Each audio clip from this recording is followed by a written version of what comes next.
Vamos, então, dar encerramento ao curso História da Filosofia Contemporânea, no século XIX, do terceiro quadrimestre de 2021. Neste quadrimestre, tratamos do tema da filosofia após o sistema de Hegel, a filosofia dos jovens hegelianos. E, nessa parte final do curso, nos dedicamos a uma leitura de alguns dos textos do jovem Marx. Bem, e nas últimas aulas, nós investigamos a ideologia alemã, que conteria já a primeira formulação do assim conhecido como materialismo histórico de Marx e de Engels, que é tal como a filosofia de Marx é conhecida, né? Muitos veem justamente nos textos da ideologia alemã a filosofia propriamente marxista, que rompeu com a filosofia dos jovens hegelianos, especialmente com o humanismo de Feuerbach, e desenvolveu, a partir daí, uma crítica da economia política. Crítica essa que vai determinar os rumos do pensamento crítico na filosofia contemporânea. Na primeira parte dessa aula, nós investigamos o legado marxista nas teorias e práticas revolucionárias do século XX. E nessa parte da aula, nós vamos investigar o assim chamado marxismo ocidental, que é como a filosofia marxista se desenvolveu no século XX, especialmente na Europa, a partir de discussões teóricas mais aprofundadas, que tiveram lugar especialmente no contexto acadêmico e que renovaram a teoria marxista. Momento esse em que a teoria marxista continuou sendo uma referência fundamental para o pensamento crítico contemporâneo. É por isso que eu coloquei como principal referência desta aula conclusiva do curso o texto do Perry Anderson chamado O Marxismo Ocidental. Texto que foi publicado inicialmente nos anos 70, seria a introdução de um livro que apresentaria as novas correntes do marxismo. A partir, então, dessa introdução, o Perry Anderson escreveu todo um apanhado das teorias que se desenvolveram desde o marxismo clássico, digamos assim, que tem nas figuras de Engels e depois Lenin ainda,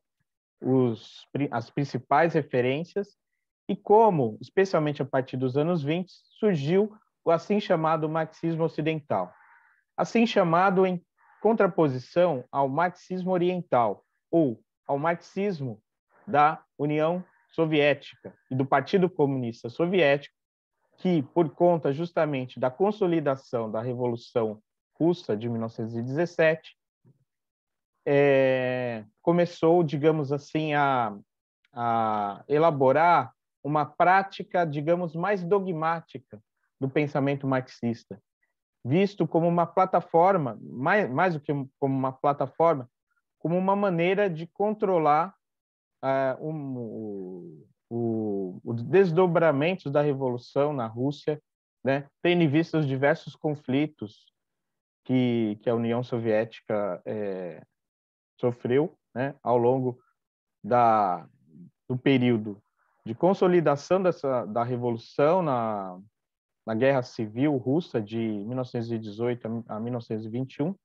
depois do período de crise, no período entre as guerras, né, entre a Primeira e a Segunda Guerra Mundial, e depois na resistência à invasão nazifascista, né, que resultou na vitória soviética na Segunda Guerra Mundial. Desde então, né, nós temos, por conta também da Guerra Fria, né, esse marxismo mais ortodoxo, né, e especialmente do ponto de vista stalinista, congelou a discussão filosófica mais aprofundada, né, e nem viu com bons olhos, digamos assim, a publicação entre os anos 20 e 30 de textos do jovem Marx, até então inéditos, enquanto justamente o Ocidente, apesar da conjuntura também bastante complexa, desenvolveu, por meio de diversos autores que se se tornaram referência do pensamento marxista no século XX, diferentes abordagens da filosofia marxista. Bem, eu não vou me deter no texto propriamente dito do Perry Anderson, eu vou, na verdade, reconstruir um pouco algumas dessas referências para permitir uma leitura para aqueles que querem, digamos, desenvolver uma pesquisa sobre a tradição marxista no século XX. O objetivo dessa aula conclusiva é também mostrar como as realizações teóricas de Marx, como consequência, digamos assim, do desenvolvimento da filosofia no século XIX, de Hegel, a sua própria filosofia, ainda representa um marco importante no pensamento contemporâneo. Por isso, nós encerraremos vendo que o marxismo ainda é uma referência fundamental do pensamento crítico contemporâneo, né? Concorde-se ou não com as teorias de Karl Marx e Friedrich Engels. Em primeiro momento, ou pelo menos um dos principais momentos iniciais dessa renovação do marxismo no Ocidente, se deu com a obra de Georg Lukács, ou Georg Lukács, como queiram, um pensador húngaro que se radicou na Alemanha no início dos anos 20, foi aluno de Max Weber, era um historiador da literatura, né? Escreveu o primeiro texto chamado Teoria do Romance, um dos primeiros textos, né, da sua obra, digamos, pré-marxiana, até que em 1923 ele escreveu essa obra, que é considerada um clássico do pensamento marxista, chamado História e Consciência de Classe, estudos sobre a dialética marxista. Esse texto ele é importante por diversas razões, né? Pela influência que causou, né, desde então, pela renovação do debate em torno da dialética marxista, que motivou, e isso mesmo antes da publicação dos textos do jovem Marx, né, como os manuscritos econômico-filosóficos, que seriam publicados anos depois. E também por conta da aproximação ou da reavaliação que ele faz da dialética marxista em relação com a dialética hegeliana, combatendo as leituras reducionistas do materialismo histórico, que reduziam a economia, né, toda a determinação histórica. Ao ir às bases do pensamento marxista e investigar com grande acuidade histórica filosófica os conceitos principais da filosofia marxista, Georg Lukács não apenas demonstra como Marx tinha em sua obra uma filosofia mais complexa e rica do que a dos seus seguidores, como também chamava atenção para o caráter, digamos, heurístico da dialética marxista, que, por conta do conceito de totalidade, conseguiria se renovar diante dos desafios do momento histórico, né? Uma filosofia, então, que não poderia ser engessada, como parecia que era a tendência que já se colocava da visão mais ortodoxa. Bem, o próprio Lukács, ele sofreu bastante censura por conta desta obra. Na verdade, ele foi censurado, teve que renegar a sua obra para não ser expulso do Partido Comunista Húngaro, até que, de fato, ele foi expulso, depois ele foi readmitido, mas foi sempre mantido com uma sombra de censura, né? E só nos anos 60 ele começou a reavaliar sua obra, escrevendo ensaios introdutórios que compõem as edições mais recentes de História e Consciência de Classe. Mas tudo isso é para mostrar também como, né, uma visão do marxismo que, embora hoje talvez seja inclusive no nosso contexto, né, universitário, acadêmico, em que a discussão com a filosofia de Marx, né, e o refinamento da leitura de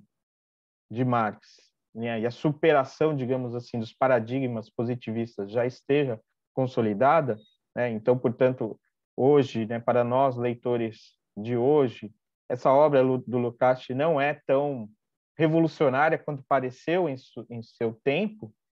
mas ela de fato ela causou, né, um embaraço para as visões marxistas mais ortodoxas, e é por isso que o autor teve que lidar, né, com toda um controle sobre seu pensamento, exercido justamente pelo Partido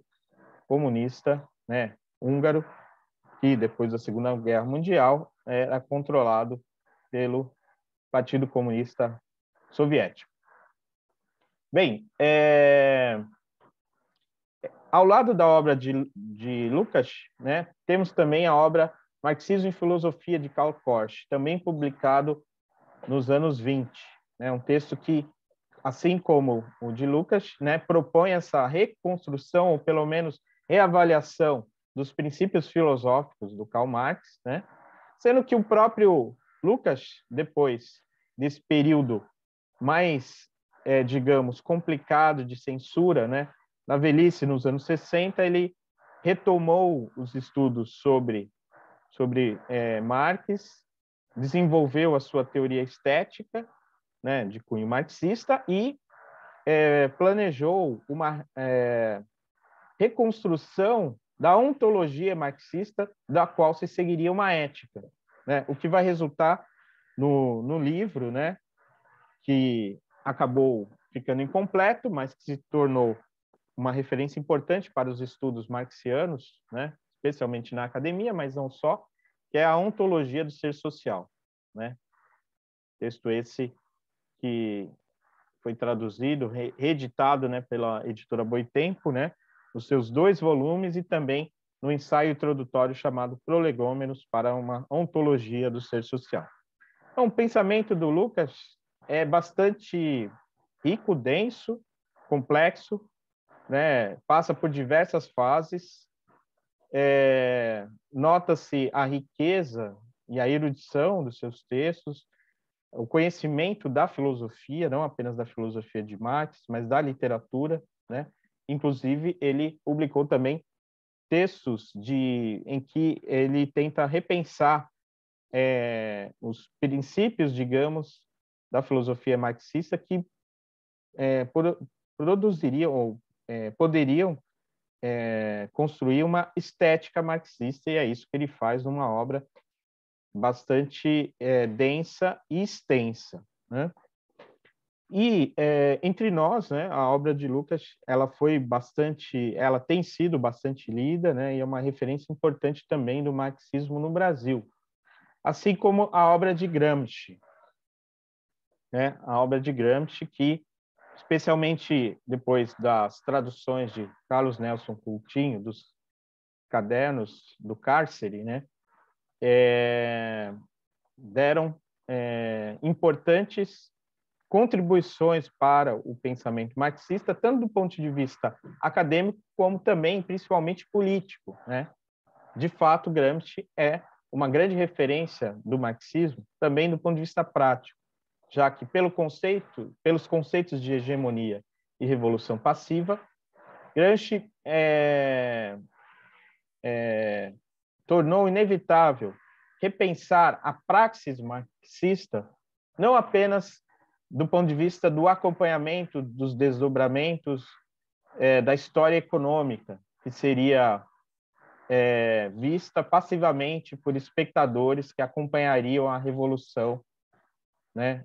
de modo meramente contemplativo, mas como a prática política, né, tal como Lenin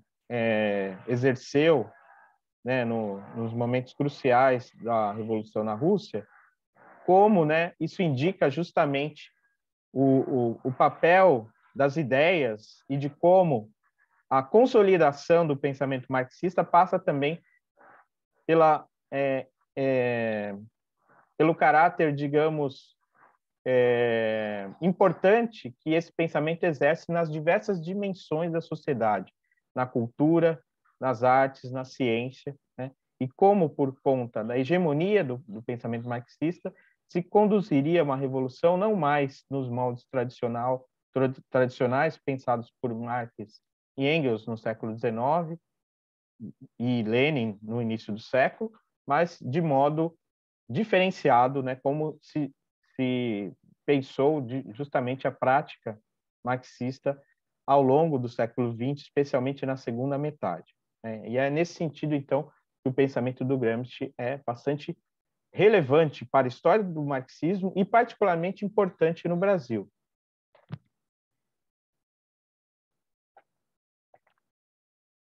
E aí, eu gostaria de dizer que vale a pena, ao considerar a obra do Perry Anderson, né, também considerar o prefácio dessa obra, ou melhor, a apresentação que faz dessa obra o Emil Sader, né, um estudioso do marxismo no Brasil, chamado O Marxismo Ocidental no Brasil. Nesse texto de introdução ao livro do Perry Anderson, né, lembrando que o livro do Perry Anderson, além de trazer esse ensaio, né, chamado Considerações sobre o Marxismo Ocidental, traz também um texto chamado Nas Trilhas do Materialismo Histórico, né, que discute, né, de maneira bastante interessante os novos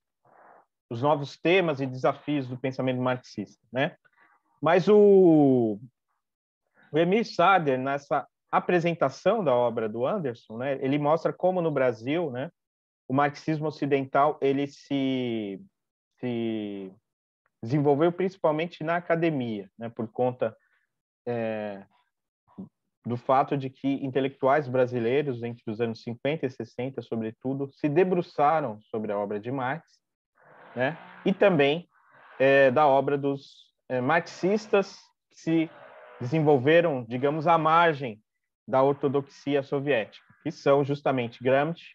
e Lukács, né, que são duas referências, e logo após, né, também Althusser, né, Luiz Althusser, que publicou nos anos 60 um estudo, um ensaio chamado Por Marx, em que ele demonstrou a tese de que haveria uma ruptura entre o jovem e o Marx maduro. Essa ruptura epistemológica se dá justamente no momento da ideologia alemã, ali do exílio na Bélgica, entre 45 e 46, quando ele, de fato, Marx, rompe com o humanismo feuerbachiano, né? E, portanto, não pode ser lido mais como um filósofo nos moldes em que se lê um filósofo da tradição filosófica ocidental. Nesta interpretação do Althusser, nós teríamos em Marx um cientista preocupado em fazer a análise imanente do capitalismo, sem lançar mão de categorias fora do capitalismo. E por conta disso, a sua obra teria uma cientificidade que não poderia ser reduzida a princípios filosóficos da tradição burguesa. E aí, nesse sentido, né, a obra de Althusser, muitas vezes vista como uma espécie de positivismo marxista, se colocou em oposição à recuperação que se deu na história do marxismo, especialmente na França, com as obras de Merleau-Ponty e Jean-Paul Sartre. Desse contexto, é importante dizer que o Merleau-Ponty teria sido justamente o criador da expressão marxismo ocidental, num ensaio dos anos 50 chamado Humanismo em Terror, em que, né, se debate as questões sobre a tradição marxista e como, né, numa visão que se tornou muito frequente no Ocidente, o stalinismo soviético, né, seria justamente uma revolução traída, uma traição aos princípios marxistas, né? Não é que o Merleau-Ponty defende essa tese, né? Merleau-Ponty é um filósofo muito refinado e difícil, mas ele investiga, né, como o marxismo ocidental, a partir do Lukács, sobretudo, procurou romper, né, princípios engessados do pensamento marxista, tais como defendidos pela ortodoxia russa. E aí, nesse sentido, embora com suas diferenças, Sartre, né, vai nos anos 60, sobretudo, ou na verdade também no período ao fim da Segunda Guerra Mundial, vai declarar sua adesão ao marxismo, tentando conciliar, digamos assim, duas perspectivas filosóficas tidas até então como inconciliáveis. O existencialismo, né, que é uma corrente filosófica ligada ao pensamento, digamos, subjetivista e individualista. Justamente o existencialismo seria uma das correntes filosóficas que surgem após Hegel, né? E ela é investigada em suas origens por Karl Löwith no livro de Hegel a Nietzsche, especialmente quando ele trata de Kierkegaard, né? Que seria justamente o precursor da filosofia existencialista. Mas o Jean-Paul Sartre, né, pensa e toma a filosofia existencialista, a filosofia marxista, melhor dizendo, como a filosofia insuperável de sua época, e considera que o marxismo poderia se enriquecer com as perspectivas trazidas pela filosofia existencialista, né? E é por isso, então, que nos anos 60, o Jean-Paul Sartre vai, ao mesmo tempo que ele se engaja na defesa das revoluções em Cuba, na China, e em outros países periféricos, ele também vai promover, digamos assim, o pensamento marxista no Ocidente, produzindo contribuições teóricas importantes, como neste livro chamado Crítica da Razão Dialética, publicado primeiramente em 1960. Então, apesar das suas diferenças, Merleau-Ponty e Sartre repensam o papel da dialética. E esta é, sobretudo, a grande contribuição do pensamento filosófico à tradição marxista, né, que é um refinamento da discussão sobre a dialética, né? A dialética não pensada apenas como um método, que seria o método próprio das análises marxistas da economia, mas a dialética como a maneira propriamente contemporânea de pensar as contradições da sociedade contemporânea, né? Nesse embate entre duas versões da dialética. A dialética hegeliana, por um lado, e a dialética marxista, por outro, né? É nesse sentido também, né, que as discussões acadêmicas no Brasil, a partir dos anos 60, vai se desenvolver como uma reflexão sobre o sentido da dialética, como é o título da última versão, digamos assim, da análise do tema que faz Rui Fausto, né, um importante teórico marxista, né, que desenvolveu esse marxismo mais na academia, né, desvinculado da prática política, mas que justamente no âmbito dessas discussões com a filosofia francesa, com Lukács, com Gramsci e outras referências do pensamento marxista no século XX, desenvolveram análises bastante aprofundadas sobre o sentido da dialética, as diferenças entre a dialética hegeliana e a dialética marxista, os limites de ambas em seus contextos históricos, permitindo também reflexões sobre o sentido da dialética hoje, né?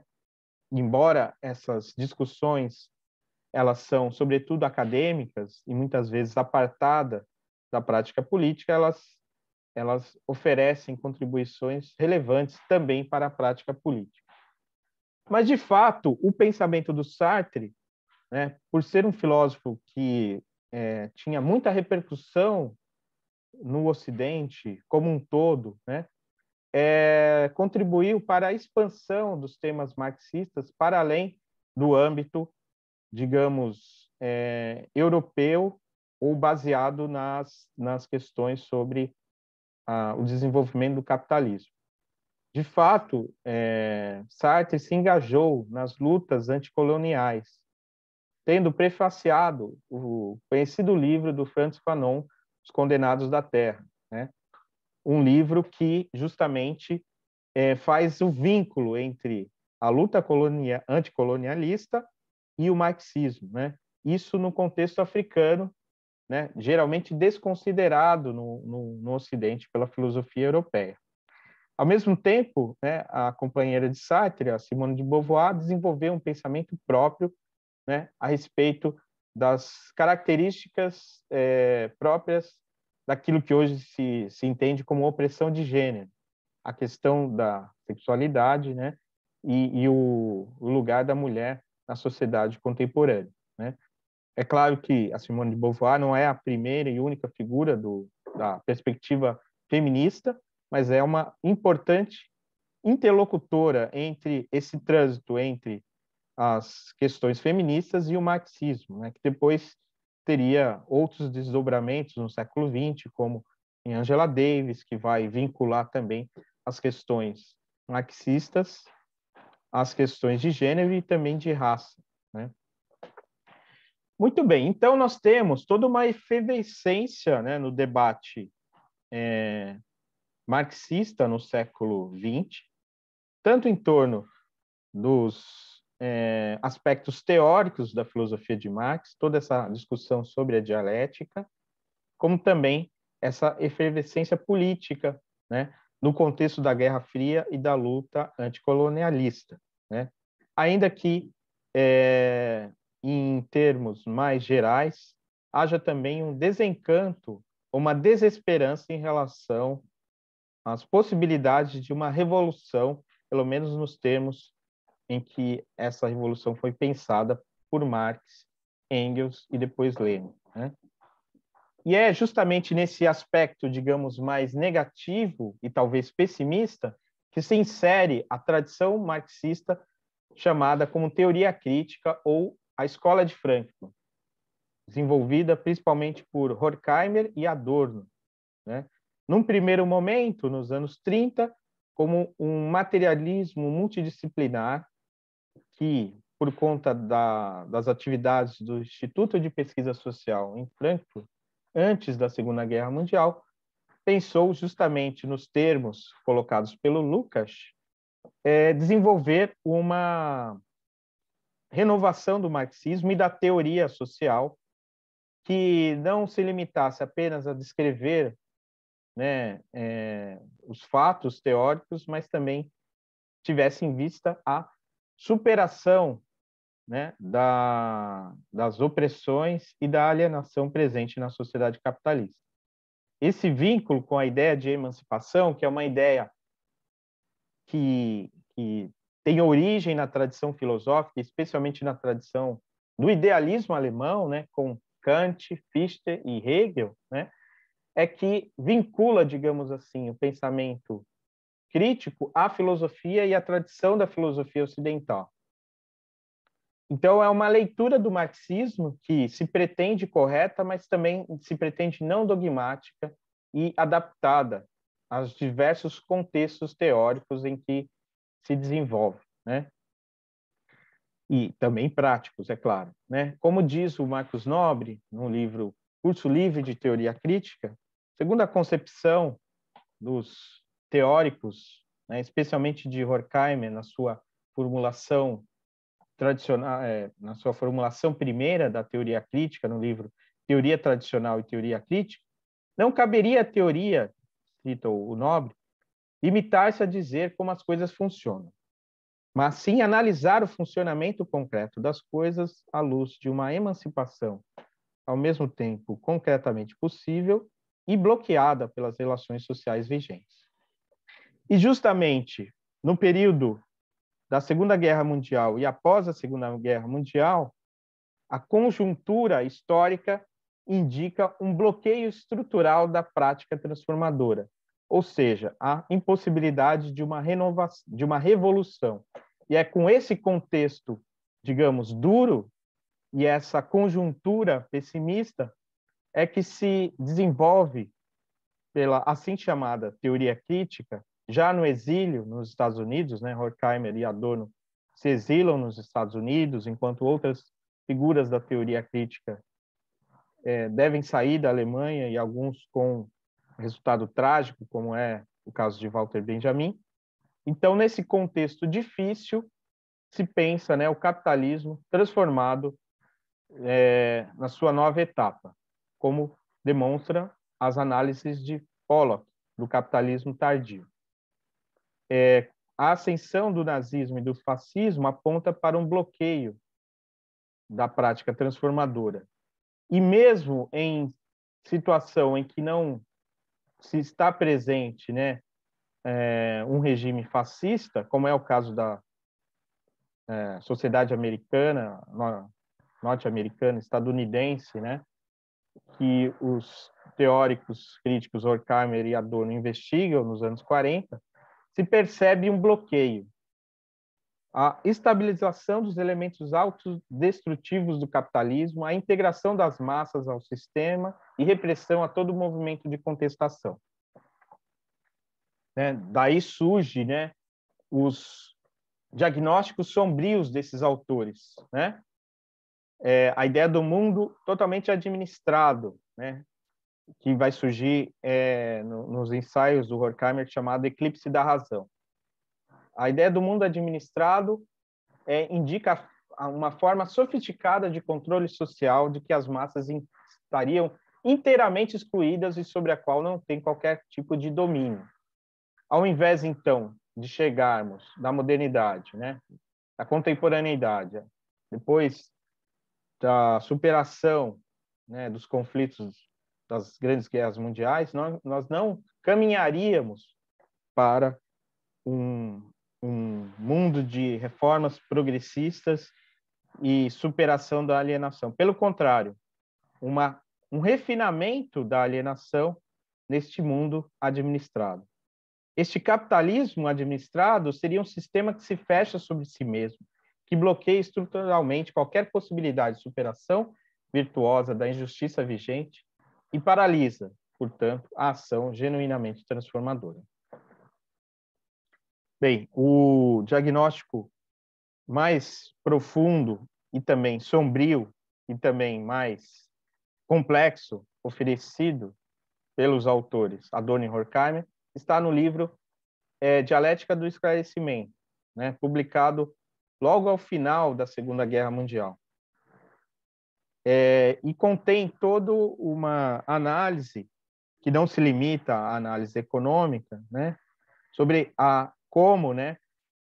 já na sua origem, a ideia do esclarecimento, do iluminismo, ou justamente a ideia de uma racionalidade técnica que se desenvolve, né, que depois vai ser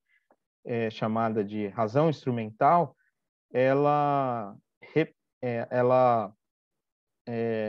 oferece essa lógica de administração do capitalismo e conduziria à reificação e à alienação. Esse diagnóstico, é claro, ele vai além dos limites do marxismo, né? Mesmo do marxismo original de Marx e Engels, porque justamente ele, de certa forma, recupera a atenção à história das ideias, né? E investiga como, né, por conta de razões principalmente ideológicas, né, a razão se desenvolve nesse sentido da racionalidade técnica instrumental que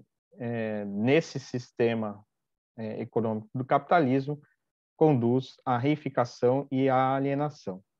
O problema da dialética do esclarecimento era descobrir por que a humanidade, em vez de entrar em um estado verdadeiramente humano, está se afundando em uma nova espécie de barbárie. E o diagnóstico desses autores, né, que é um diagnóstico que, ora, é visto como muito distante do âmbito do pensamento marxista, e outros veem como adequado e dentro da tradição marxista, é de que, né, a ideologia ela se desenvolveu como cada vez mais uma incorporação da racionalidade capitalista no mundo em que vivemos, né? Então, é como se também na superestrutura da sociedade se erguesse, né, um sistema que controla rigidamente, de maneira determinista, o pensamento, tornando impossível a prática transformadora, né? Daí surge a noção de indústria cultural e cultura de massa. Os fenômenos compreendidos sob o conceito de indústria cultural têm um significado diferente do que sugere o termo cultura de massa. Não uma cultura que surge de baixo para cima, mas uma outra imposta de cima para baixo com o intuito de adaptar e integrar as massas à ordem social vigente. Teríamos, então, um sistema integrado que centraliza não apenas a produção, a veiculação e o consumo da cultura, mas integra a esfera da cultura à da reprodução material da sociedade. Então, nós teríamos, como dito, né, um predomínio dessa racionalidade contra o pensamento crítico e contra qualquer possibilidade de superação desse sistema, né? A cultura é propriamente sujeita à lógica da mercadoria, né? Então, a indústria cultural se apresenta como apologia do sistema capitalista. Nós teríamos uma forma não totalitária de controle social, não mais o padrão da sociedade fascista, né? Que foi, segundo o diagnóstico dos autores, a maneira como o capitalismo pensou bloquear o perigo revolucionário. Mas nós teríamos um controle de consciência que pretende neutralizar o potencial crítico do indivíduo, assimilando-o ao funcionamento do sistema. Então, nesse sentido, essa visão, né, iria além, ainda que dentro de um quadro conceitual muito parecido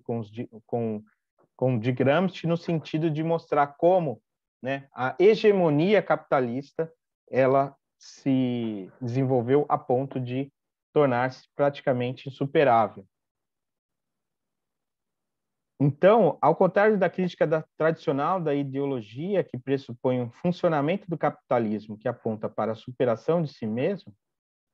né, Adorno e também Horkheimer aponta para um capitalismo administrado caminhando para uma integração total do sistema que possibilita qualquer superação. E tendo em vista esse diagnóstico sombrio, né, nós teríamos, então, um aspecto bastante negativo, digamos assim, da filosofia em Adorno, sobretudo, e também em Horkheimer, né? Um pessimismo teórico e prático, né? As reflexões a partir da vida danificada, que é assim como Theodor Adorno desenvolve uma filosofia moral. E também a dialética negativa, a ideia de que, justamente, o pensamento negativo, enquanto crítica das ilusões e daquilo que está colocado, é a única maneira de desenvolver o pensamento crítico de maneira verdadeiramente resistente. Pois somente a negação possibilitaria verbalizar o protesto dos oprimidos. Como dizem os autores no início da dialética do esclarecimento, a negação determinada, rejeitando as representações imperfeitas do absoluto, os ídolos. Então, como diz Martin Jay no livro A Imaginação Dialética, que traça uma história da teoria crítica, né, a negação e não a busca prematura de soluções seria o verdadeiro refúgio da verdade. E nesse sentido, né, paradoxalmente, a filosofia volta a reviver, embora justamente nós tenhamos uma impossibilidade de realização prática da filosofia, como pensavam os jovens hegelianos. Então, em contraste com a 11ª tese contra Feuerbach, né, que é aquela célebre tese que diz que os filósofos apenas se limitaram a interpretar o mundo e caberia transformá-lo, a dialética negativa de Adorno aponta para o fato de que a filosofia que já parecera superada mantém-se em vida porque o instante da sua realização foi perdido. Esse essa filosofia, né, que se apresenta, no entanto, de maneira bastante embaraçosa, digamos assim, por conta deste bloqueio da prática transformadora, né, resulta, no entanto, em uma certa resignação no velho Horkheimer, que começa a elaborar conferências e textos sobre Schopenhauer, deixando talvez um pouco de lado Marx e adotando, digamos assim, uma visão resignada em relação aos andamentos da história, enquanto Adorno tenta recuperar um conceito enfático de verdade na sua dialética negativa e também na sua teoria estética, rejeitando a resignação pelo fato de que o estágio atual da técnica não permitiria uma resignação. E o pensamento da resistência em Adorno se vincula ao seu imperativo de que Auschwitz não se repita e de que pelo menos a barbárie que o século XX conheceu não volte a acontecer. Mas o problema, segundo os críticos marxistas, né, e o próprio Lukács, né, que nos anos 60 conheceu a obra desses autores, né, e vinculou o seu juízo crítico desses autores ao juízo que ele tinha sobre Schopenhauer e a filosofia marxista como uma filosofia que se desenvolve num grande hotel abismo que reflete sobre os problemas sociais do ponto de vista encastelado da teoria, né? Vai sofrer bastante crítica, tanto do ponto de vista dos marxistas mais ortodoxos, como nessa visão ainda esperançosa da revolução, como talvez seja a versão lucasiana do marxismo, como também na segunda geração da escola de Frankfurt, que vai tentar pensar para além da paralisia, né, vista como diagnóstico por essa primeira geração. Então, nós temos um pensador como Habermas, que vai tentar reconstruir o materialismo histórico, superando o paradigma produtivista e trazendo a discussão sobre filosofia social outros elementos que não o elemento econômico e relativizando o diagnóstico sobre a indústria cultural e a ideologia que Adorno e Horkheimer desenvolveram nos anos 40. Então, nós temos, a partir de Habermas, uma mudança de direção da teoria crítica, que cada vez mais se afasta do marxismo e também do pensamento dialético, né? E a ponto de podermos talvez ver aí até uma certa ruptura, ainda que Habermas se apresente como um teórico crítico que busca realizações teóricas que têm em vista a emancipação. Bem, para encerrar esse quadro, né, bastante amplo e bastante panorâmico que eu ofereci nessa aula final sobre o marxismo no século XX e essa expressão marxismo ocidental, que teve como objetivo principalmente demonstrar como o marxismo permanece presente, né, tendo em vista que mesmo um crítico como Habermas, né, um filósofo ainda vivo, nós temos também posturas que pretendem renovar o marxismo e prepará-lo para as disputas do século XXI,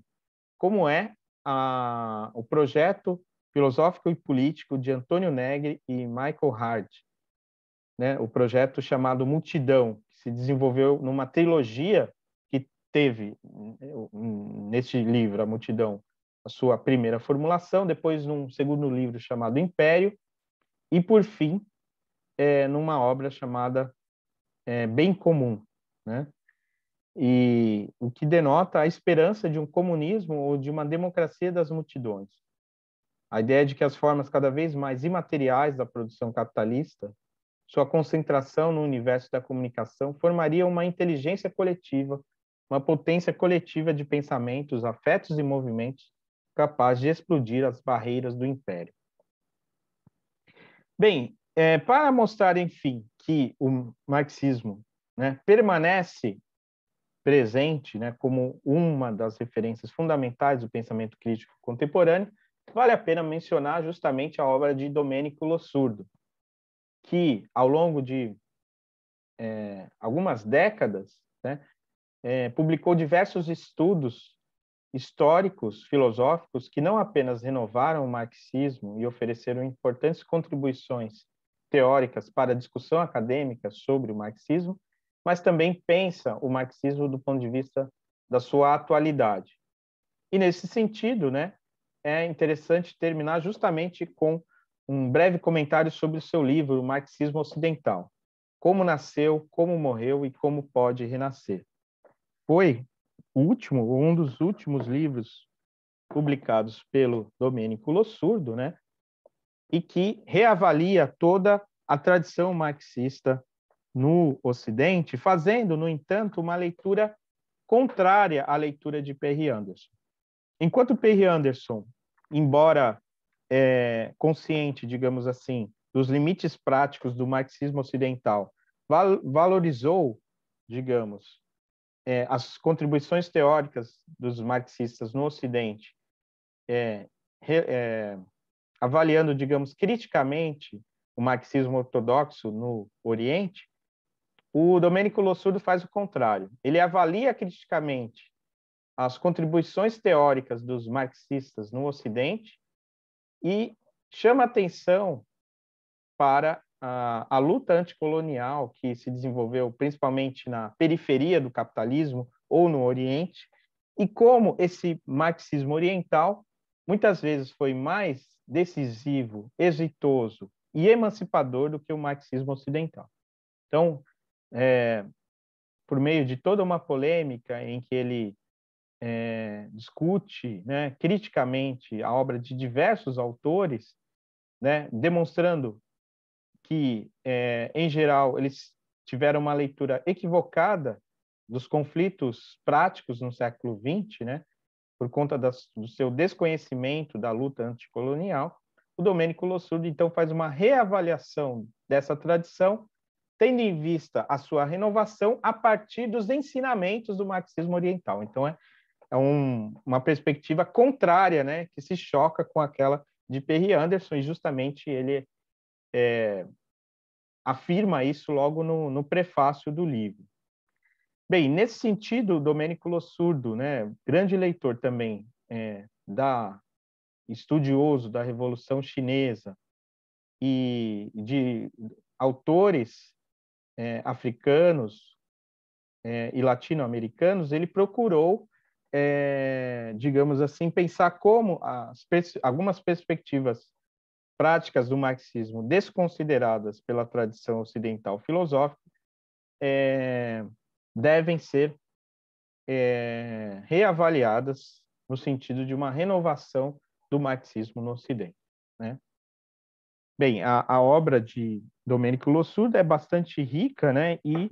eu gostaria de citar especialmente como uma contribuição para a historiografia marxista contemporânea o livro A Luta de Classes, uma história política e filosófica,